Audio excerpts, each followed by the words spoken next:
ہمارے سیاستدانوں کے لیے اردو میں ایک آسان سی معیشت پر کتاب لکھی جائے تاکہ وہ اپنی پارٹیوں میں معیشت کے اوپر بات کرنے کے قابل ہو سکے. میرا اپنا اندازہ یہ ہے کہ 40,000 سے کم کی بات تو نہیں رہی. اور ہماری منیمم ویج ہے 17,000 جو کسی کو ملتی ہے کسی کو نہیں ملتی ہے.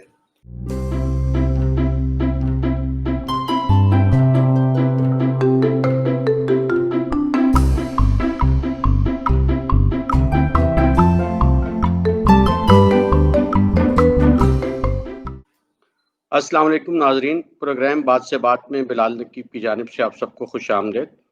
ہمارا آج کا موضوع ہے پاکستان کی معاشی صورتحال اور اس کو جانچنے کے عوامی اشاریے.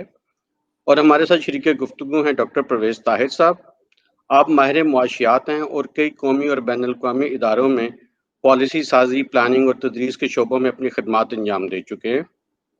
آپ اس وقت اعلیٰ سطح کے اداروں کے گورننگ بورڈز کی سربراہی اور رہنمائی بھی کر رہے ہیں. السلام علیکم ڈاکٹر صاحب، کیا حال چال ہیں آپ کے؟ ٹھیک ٹھاک؟ وعلیکم السلام. ڈاکٹر صاحب، آپ اس سے پہلے کہ موضوع پر گفتگو کا آغاز کریں، آپ ہمارے ناظرین کو اپنی موجودہ مصروفیات کے متعلق بتائیں کہ اس وقت آپ کن اداروں کے ساتھ کن پروجیکٹس پہ کام کر رہے ہیں. شکریہ.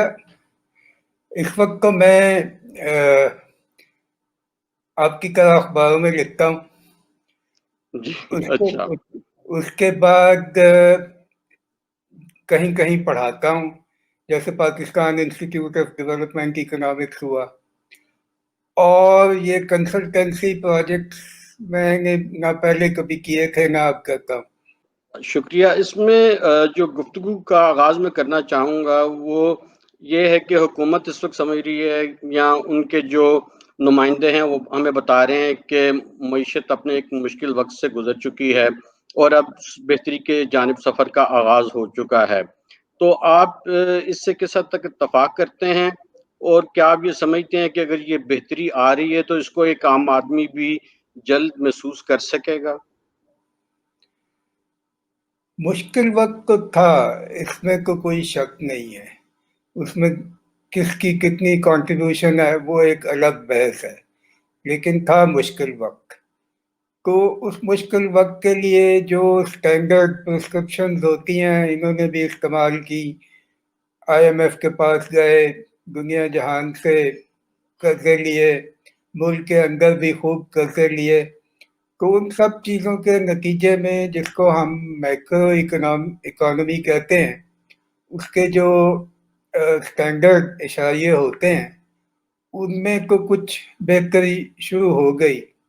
آپ یہ کہہ سکتے ہیں کہ باہر کی دنیا کے ساتھ جو ہمارا خسارہ ہے وہ کم ہو گیا. اور اسی طرح کچھ اور چیزوں کے بارے میں یہ کہا جا سکتا ہے کہ وہ کچھ بڑھ رہی ہیں، ایکسپورٹس کچھ بڑھ رہی ہیں، امپورٹس جو ہیں وہ کم ہو رہی ہیں. اور کافی ساری اور بھی جو میکرو اکنامک انڈیکیٹرز ہوتے ہیں ان کے بارے میں کہا جا سکتا ہے کہ وہ گرنا بند ہو گئے ہیں. لیکن اس پہ یہ سمجھنا کہ معاشی گراوٹ ختم ہو گئی ہے یہ ذرا کہنا مشکل ہے. اور معیشت جو ہے وہ صرف یہ نہیں ہوتی کہ آپ کرنٹ اکاؤنٹ ڈیفیسٹ کم کر لیں اور فسکل ڈیفیسٹ کم کر لیں. معیشت اصل میں یہ ہوتی ہے کہ یہ سب کچھ کرنے کے ساتھ ساتھ عوام کا کیا حال ہے. عوام کا حال کو بہت مشکل ہے، اور ان کے لیے سب سے بڑا اور سب سے آسان اور قابل فہم اشاریہ تو یہی ہے کہ جب وہ بازار جاتے ہیں تو ان کے ساتھ کیا ہوتا ہے. اور اس میں بھی یہ ہے کہ وہ چیزیں جو ان کی زندگی سے براہ راست متعلق ہیں، کھانے پینے کی چیزیں، آنے جانے کے وسائل، اس طرح کی چیزیں، تو حکومت نے خود ہی اس کے لیے ایک اشاریہ بنا رکھا ہے جس کو یہ کہتے ہیں کہ جو سینسٹیو پرائس انڈیکیٹر، کہ 55 سینسٹیو چیزیں انہیں اکٹھی کی ہوئی ہیں. اس کو یہ ہر ہفتے دیکھتا ہے.